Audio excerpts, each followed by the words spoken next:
Vamos dar continuidade ao que temos visto. Semana passada eu falei sobre um dos utensílios que tinha na arca, no tabernáculo, que era a Arca da Aliança.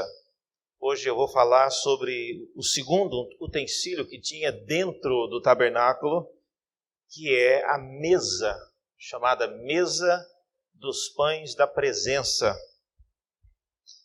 E domingo que vem eu vou falar sobre o candelabro de ouro. Então, são esses três itens, todos eles tinham algo em comum. Somente esses três eram ou de ouro maciço, no caso do candelabro, ou revestidos de ouro. E alguns deles, como é o caso da mesa, não se podia tocar nesses utensílios. Então, hoje nós vamos ver em Êxodo, no capítulo 25, a continuação, a partir do verso 23.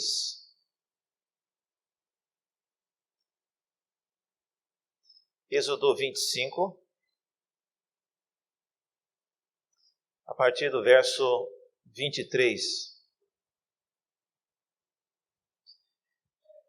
Diz assim a palavra de Deus: também farás a mesa de madeira de acácia, terá o comprimento de 2 côvados, a largura de 1 côvado e meio, e a altura de 1 côvado e meio.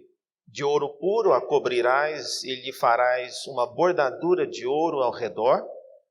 Também lhe farás moldura ao redor da largura de 4 dedos e lhe farás uma bordadura de ouro ao redor da moldura. Também lhe farás 4 argolas de ouro e porás as argolas nos cantos que estão nos seus 4 pés. Perto da moldura estarão as argolas como lugares para os varais para se levar à mesa. E farás, pois, estes varais de madeira de acácia e os cobrirás de ouro, por meio deles se levará à mesa.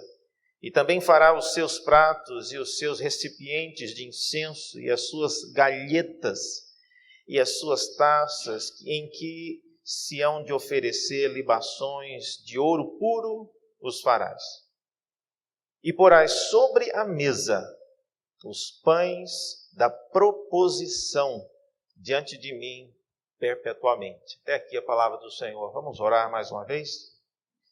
Abra nossos olhos, ó Deus, para enxergarmos na Tua palavra aquilo que nos edifica. Pedimos isso porque não somos capazes de entendê-la sem o Teu Espírito, o mesmo que a inspirou.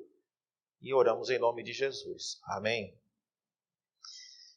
Meus irmãos, como nós já temos visto, o tabernáculo não era um local comum, era um local de um acesso restrito. Pouquíssimas pessoas, durante toda a história de Israel, entraram dentro do tabernáculo. Eram somente os sacerdotes que tinham esse acesso. Nós já falamos em outra ocasião que não é muito correto você associar a igreja hoje, como nós estamos fazendo aqui, com o tabernáculo e muito menos com o templo no Antigo Testamento. Eles não eram locais onde se pregava a palavra, cantavam hinos, como nós cantamos aqui. Esse tipo de atividade não acontecia dentro do tabernáculo e nem do templo. Porém, talvez por causa disso, Deus quis deixar registrado o que é que tinha lá dentro.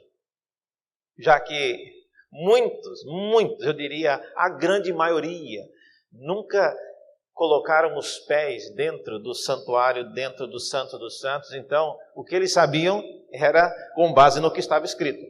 E essa é uma das razões porque Deus cuidadosamente registrou as coisas dessa maneira. Mas o texto diante de nós hoje fala dessa famosa mesa.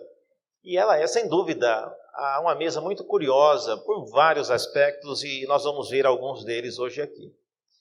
Mas a importância de algo que é novo, que você vê pela primeira vez, é saber qual é a finalidade daquilo. Imagine se você chegasse em casa, você marido, e o dia foi como qualquer outro. Só que quando você chegou em casa, abriu a porta, a mesa de jantar estava posta. Mas assim, não é posta metade do pano da mesa, não, totalmente posta, com aqueles talheres que só se usam em dias muito especiais. E você visse também que tinha uns 5 pratos na mesa. Óbvio que você vai perguntar para a esposa, antes de perguntar, você olha, será que eu esqueci a data do casamento? Vai ter algum jantar que eu esqueci? Não é aniversário dela, não é nosso aniversário de casamento, o que está acontecendo? E aí você vai, obviamente, perguntar para a esposa, quem é que vai jantar aqui? Eu não sou, porque geralmente eu chego, e não tem todo esse banquete para mim. Mas então, o modo como alguns ambientes eles são preparados, parecem que, inevitavelmente, levantam a pergunta, para quem é esse banquete? Para quem é essa mesa? E eu creio que essa dúvida, ela é a dúvida que nos leva ao entendimento correto do significado dessa mesa chamada a mesa da proposição. E muitas pessoas às vezes passam e não percebem o valor disso, é um texto conhecido, mas é importante a gente saber com o que nós estamos lidando, é importante nós sabermos por que nós temos alguns elementos na igreja reformada. Por exemplo, os irmãos sabem que a mesa da ceia é a única mesa que tem uma inscrição com alguma coisa que não muda. No caso ali, em memória de mim. Ele não foi o carpinteiro que teve uma ideia. Posso escrever alguma coisa? Não. Isso é algo intencional, é algo que foi feito para aquela finalidade.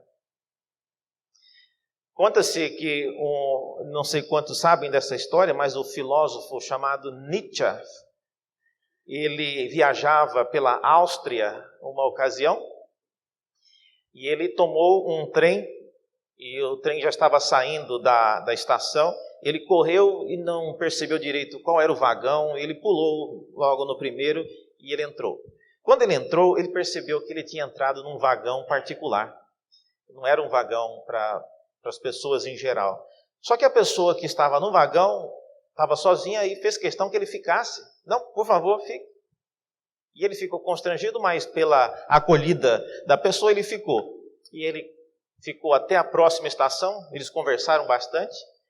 E depois ele desceu, e Nietzsche comenta nos seus escritos que a pessoa que o recebeu era alguém extremamente versado em línguas originais, em línguas primitivas, e vários conhecimentos sobre a cultura do Egito, e ele ficou impressionado com a capacidade filosófica e conhecimento de línguas, falava alemão e conversou com Nietzsche, e ele então, ao sair, ele perguntou na estação quem era aquela pessoa naquele vagão. E é curioso, às vezes você passa por alguma coisa especial e você quer saber realmente qual o significado daquilo. No caso de Nietzsche, ele encontrou, na verdade, foi o imperador do Brasil, Dom Pedro II, que estava numa viagem. E eu fico imaginando se tivesse sido outros presidentes, né? Seria uma impressão bem diferente.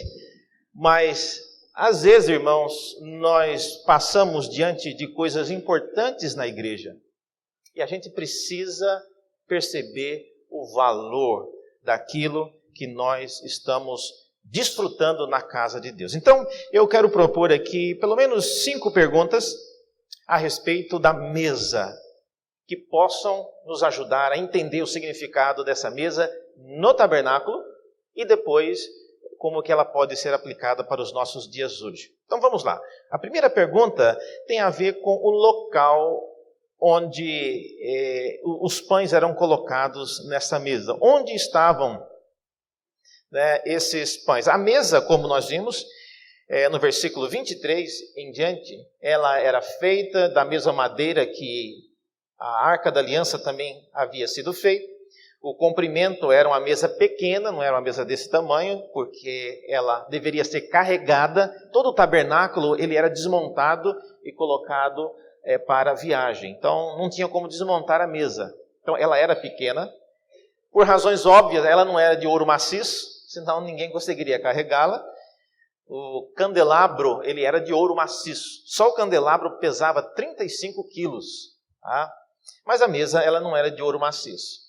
E a diagramação, o formato da mesa era um formato designado especificamente para colocar os chamados os pães da presença, ou os pães da proposição. Então não era uma mesa feita para guardar alguma coisa que o sacerdote estivesse usando quando ele entrasse no Santo dos Santos. Não era uma mesa para encostar um livro, não. A mesa era uma mesa dedicada, era uma mesa específica, era uma mesa que não se usava para nenhuma outra coisa. Aliás, irmãos, nós já vimos isso.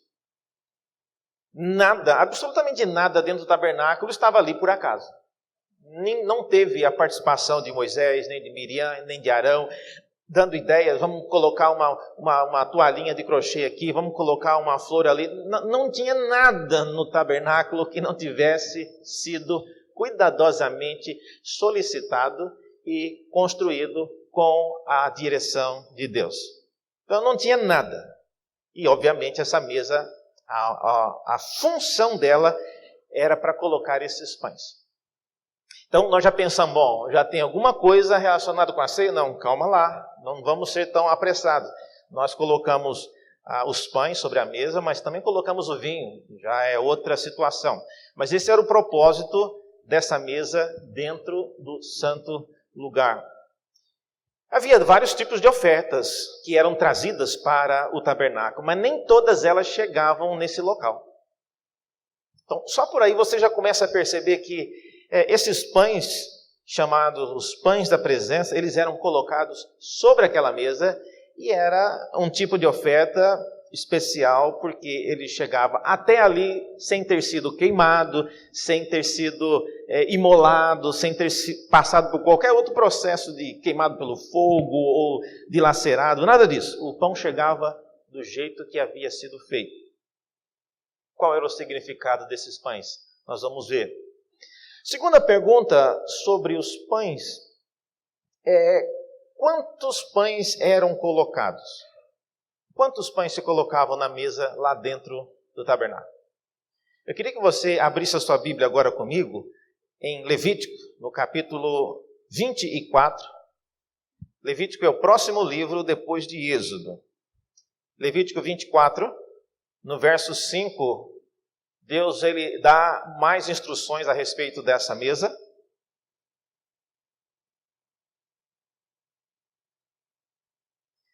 E olha só o que é dito em Levítico 24, versículo 5. Ele diz: também tomarás da flor de farinha e dela cozerás 12 pães, cada um dos quais será de 2 dízimas de um efa. E os porás em 2 fileiras, 6 em cada fileira, sobre a mesa de ouro puro perante o Senhor. Está vendo? Então eram 12 pães. Ah, reverendo, eu já sei, 12 tem a ver com 12 tribos de Israel. Não, calma, irmãos, calma. Mas as imagens, elas parecem indicar para coisas que nós já somos acostumados a pensar. Mas de fato, nada, como eu disse, que havia dentro do tabernáculo estava ali por acaso. Então os pães, eles eram na quantidade de 12 e eles eram colocados em 2 fileiras de 6. Por mais que a gente pense que seja as tribos de Israel, mas por que separar de 6 em 6? Não tem razão para ser separado, tinha que ser tudo unido. Mas enfim, eram 12 pães, os pães eram trazidos pelos filhos de Israel e entregues aos sacerdotes. Versículo 8 é dito, versículo 7 ainda, sobre cada fileira porás incenso puro, que será para o pão como porção memorial. Olha só, o incenso ele é para o pão. Nós vamos falar sobre isso. Por que um pão precisa de incenso? O incenso, irmãos, é um indicativo de que talvez esse pão não fosse para comer. Porque tudo que passa em incenso já fica comprometido para ser comido. Mas então havia esse incenso que era colocado entre as fileiras dos pães, quando era apresentado diante de Deus lá nessa mesa. E diz ainda que o pão era a porção memorial, é a oferta queimada ao Senhor. E cada sábado Arão os porás em ordem perante o Senhor continuamente. De onde vinham os pães? É dito, da parte dos filhos de Israel, por aliança perpétua. E serão de Arão e seus filhos, os quais os comerão no lugar santo, porque são coisa santíssima para eles, das ofertas queimadas ao Senhor, como estatuto perpétuo. Então, esses pães eram pães especiais e eles tinham uma finalidade especial, e o modo como eles eram colocados ali na mesa simbolizava algo também especial. A ideia do incenso, no Antigo Testamento, incenso é diferente. Eu fui criado próximo de uma dessas lojas que vendem artefatos de religiões afro-brasileiras. Então, eu sempre que vinha da escola, eu sempre andei a pé quando criança. Eu lembro disso. Morria de medo de passar em frente daquelas lojas, né? Eles colocavam um preto velho bem assim. A criança até mudava de calçada, né? Porque aquilo... E o cheiro, eu lembro do cheiro. Passar perto dessas lojas, o cheiro dos incensos. E aquilo ficou marcado na minha mente. Mas no Antigo Testamento, o incenso, ele tinha um cheiro especial. E eu não vamos entrar nisso agora, mas há leis que proibiam a reprodução do incenso que se fazia para o tabernáculo, não podia ser feito em outro lugar. Uma das razões é para que o cheiro, o aroma que era apresentado a Deus fosse usado exclusivamente para as coisas de Deus. Eu não sei quantos de vocês já tiveram essa experiência, o cheiro, o perfume que às vezes nós usamos, ele é marca de uma época nossa. Quantos de vocês às vezes se lembram de um perfume que você usava em tal e tal época? Às vezes nem fabrica mais, mas a gente lembra. Então, o ser humano ele foi feito para se lembrar não apenas daquilo que ele vê, daquilo que ele ouve, mas também daquilo que ele cheira. Então, no arraial de Israel, quando subia o cheiro do sacrifício que era feito junto com esses incensos, toda a comunidade do povo de Deus aspirava aquele aroma, era o aroma do sacrifício sendo entregue a Deus. Daí o uso exclusivo. Então, esses pães, eles eram colocados ali, na presença de Deus, e entre os pães tinham os incensos. De onde vinham os pães? Nós vimos aí, acabamos de ver no versículo 8 do texto de Levítico, que eles vinham do povo, era o povo de Israel que trazia esses pães. É interessante, uma oferta que era trazida pelo povo e chegava num local tão próximo da presença de Deus. Em quarto lugar, o que era feito desses pães? Segundo Levítico, o texto que nós lemos, especialmente Êxodo 25, 30, esses pães eram colocados na presença do Senhor, mas ninguém comia esses pães.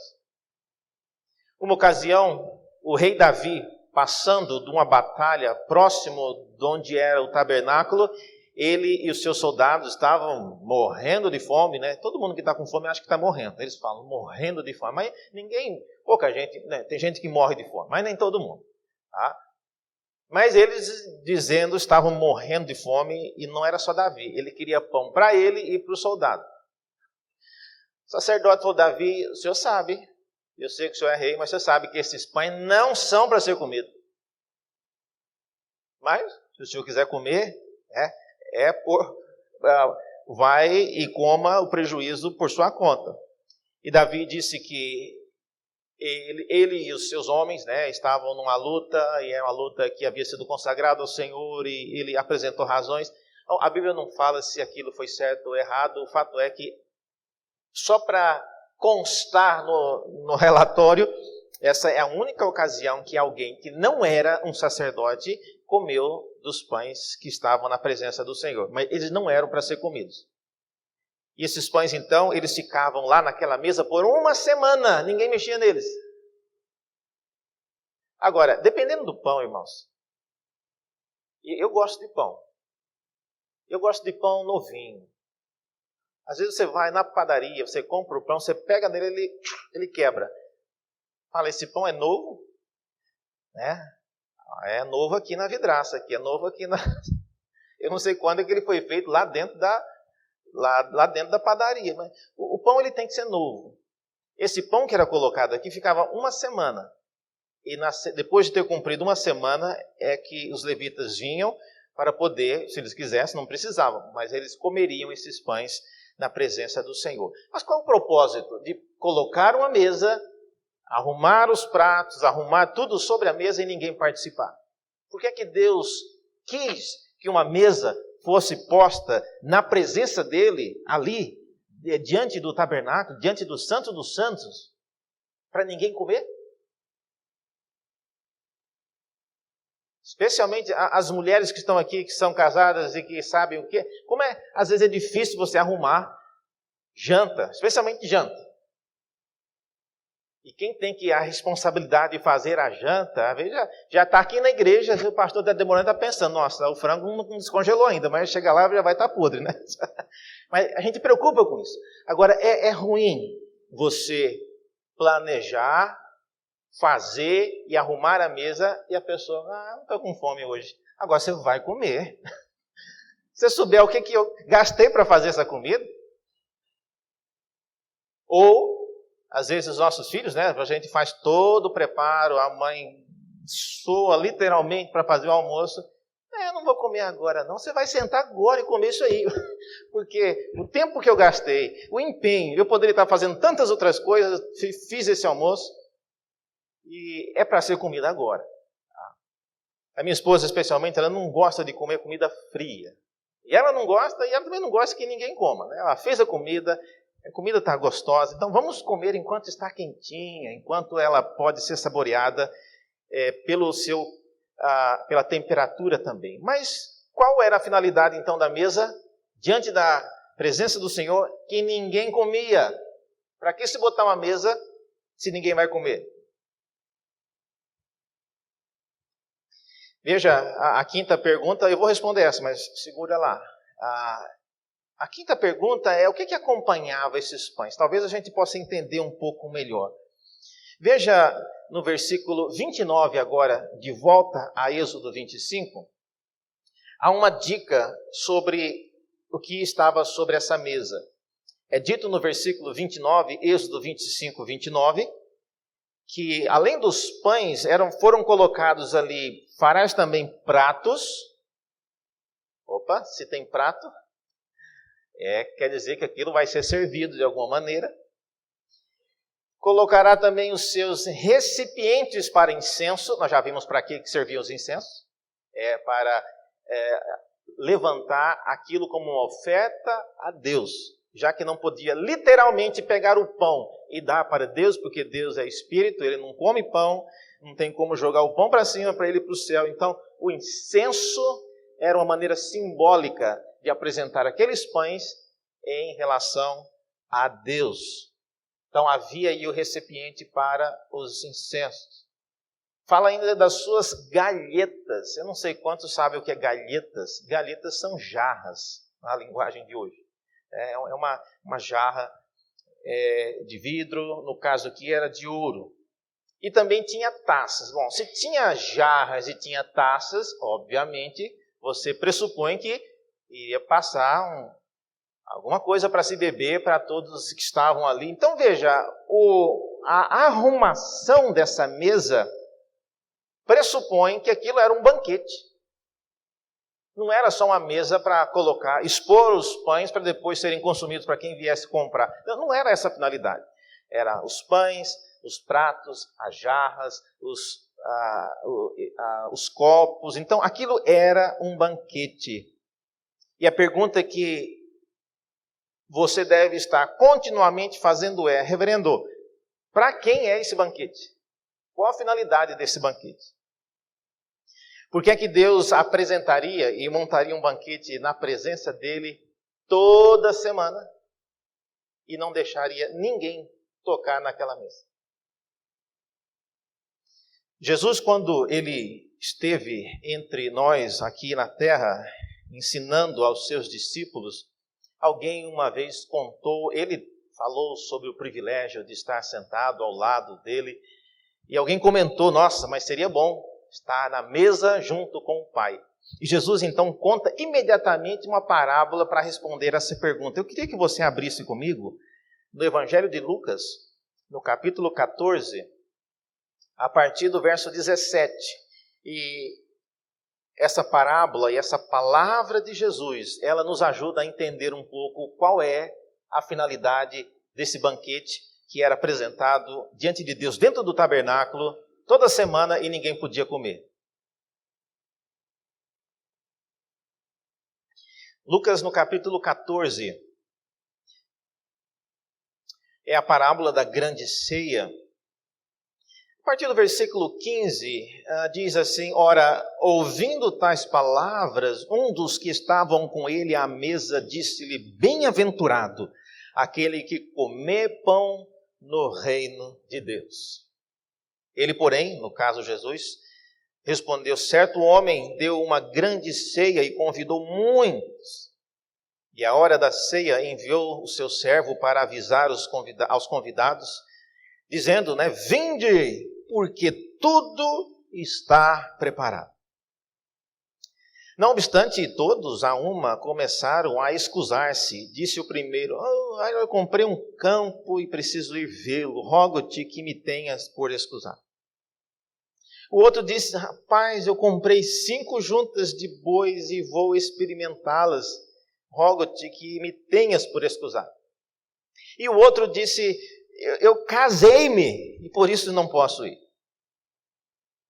E voltando o servo, tudo contou ao seu senhor. E então, irado, o dono da casa disse ao seu servo: Sai depressa para as ruas e os becos da cidade e traze para aqui os pobres, os aleijados, os cegos e os coxos.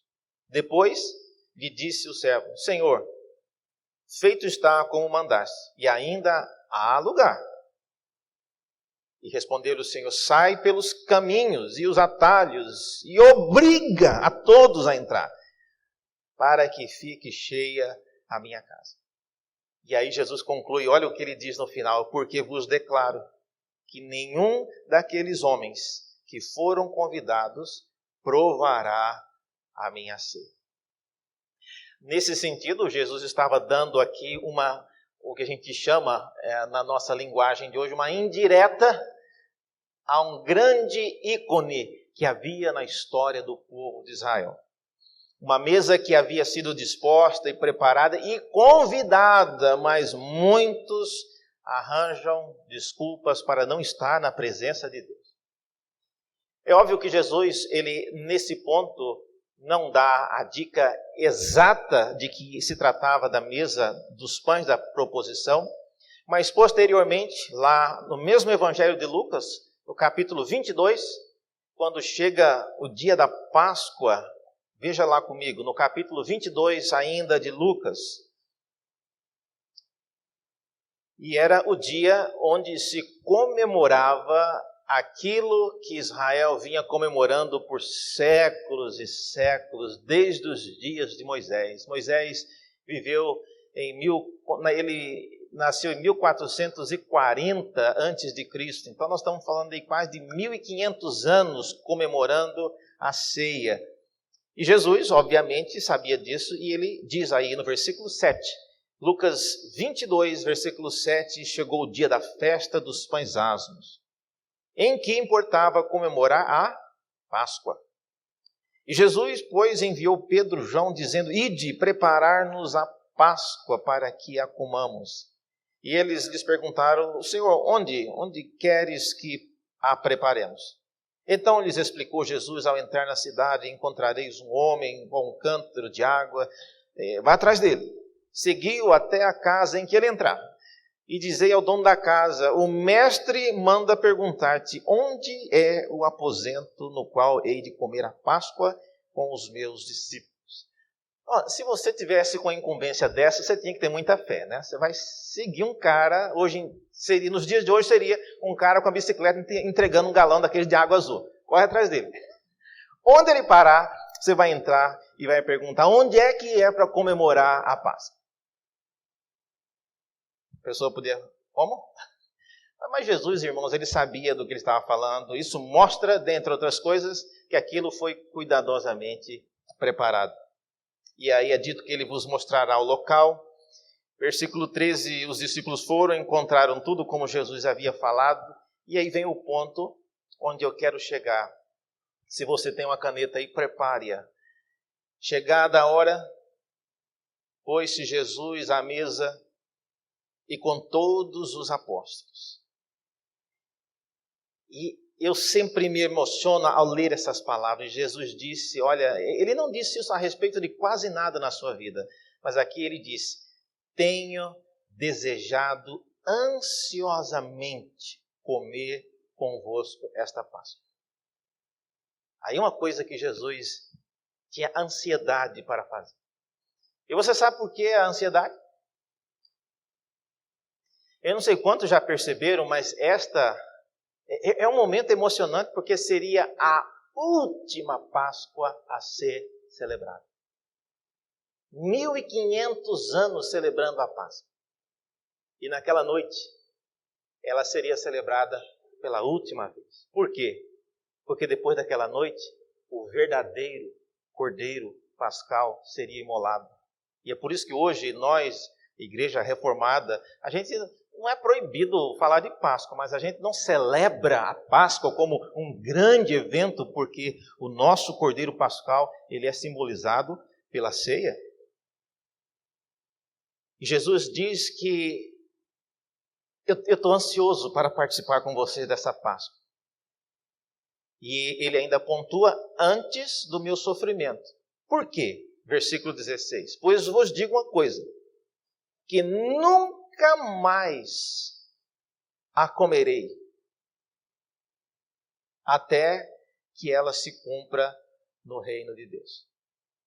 Então, para Jesus, ali era o fim. E ele chegou no momento onde a sua carne e o seu sangue seriam agora entregues para serem simbolicamente comidos ali e bebidos, porque era a concretização do que a Páscoa simbolizou por tantos anos. E é nesse sentido, então, que Jesus, ele tomando o cálice que estava na mesa, e esse é o que às vezes eu digo, era o cálice que todo mundo sabia que não podia colocar a mão. Era um cálice preparado historicamente, ficava ali, porque era um símbolo por séculos e séculos e séculos, ninguém mexia naquilo.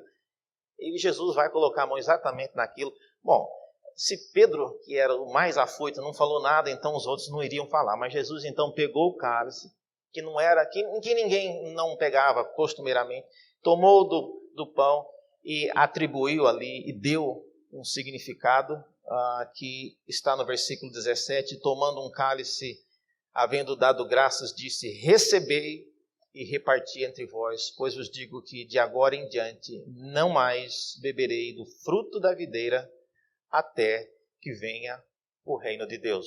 Ele estava se referindo à sua morte que aconteceria em breve. Portanto, irmãos, qual é a conclusão que nós aprendemos disso? Por que é que Deus, então, prepararia uma mesa? O que é que está faltando numa mesa apresentada diante de Deus e que ninguém come? O que é que está faltando? Está faltando eu e você participarmos daquilo que Deus prepara para as nossas vidas. Está faltando eu e você engajarmos com a mesma ansiosidade que Jesus tinha ao participar daquela ceia. Quando a ceia de Deus, a mesa é apresentada, deveria estar aqui abarrotado de gente, saindo gente pelas janelas, porque é o momento em que nós vamos participar do banquete preparado por Deus para aqueles que creem. Muitos judeus, por décadas e décadas, 1500 anos, desejaram chegar perto da mesa para, simbolicamente, cear com Deus, mas não tiveram esse privilégio. E as desculpas que Jesus ilustrou naquela parábola são, às vezes, a gente pensa, nós criamos desculpas semelhantes para não estar na presença de Deus, na sua casa, especialmente no momento da ceia. Essa mesa, então, ela simboliza, finalmente, aquilo que de bom, aquilo que de mais puro Deus, Ele tem preparado. E ela ilustra também o modo que não só o povo de Israel, mas às vezes nós também, nós damos as costas àquilo que Deus, com tanto amor, com tanto cuidado, Ele prepara para mim e para você. Felizmente, irmãos, Deus, Ele, como a gente diz, Ele não magoa fácil. Porque se Ele fosse igual eu e você, depois de uma desfeita, nós não chamaríamos ninguém mais para almoçar na nossa casa. Você já chamou alguém para convidar para almoçar na sua casa, ele não foi e não avisou? E deixou sobrar o frango? Você chama essa pessoa de novo? Às vezes a gente chama, mas se fizer acontecer mais uma vez, aí vai ficando muito difícil. Olha, nós temos o privilégio hoje de participar da ceia. E eu queria que você, ao fazer isso, se lembrasse de que esse é um momento importante. É um momento que por mais de 1000 anos o povo de Israel não teve o privilégio de participar como vocês estão participando. Eles participaram da Páscoa. Nós vamos participar agora como a ceia do Senhor. E ao fazê-lo, lembremos do nosso privilégio, que é participar daquilo que no tabernáculo simbolizava a mesa onde os pães eram dispostos. Como nós vimos lá, aqueles pães, eles representavam sim o povo de Israel. Eram 12. Hoje, o povo de Israel está dentro, está na presença do Senhor. Não precisamos mais ser representados pelos pães. Mas ao fazê-lo, precisamos nos lembrar da responsabilidade e do privilégio que estamos tendo. Queria que você abaixasse a sua cabeça agora e usasse esse breve momento para orar e pedir que Deus aplicasse essa mensagem no seu coração. Vamos orar?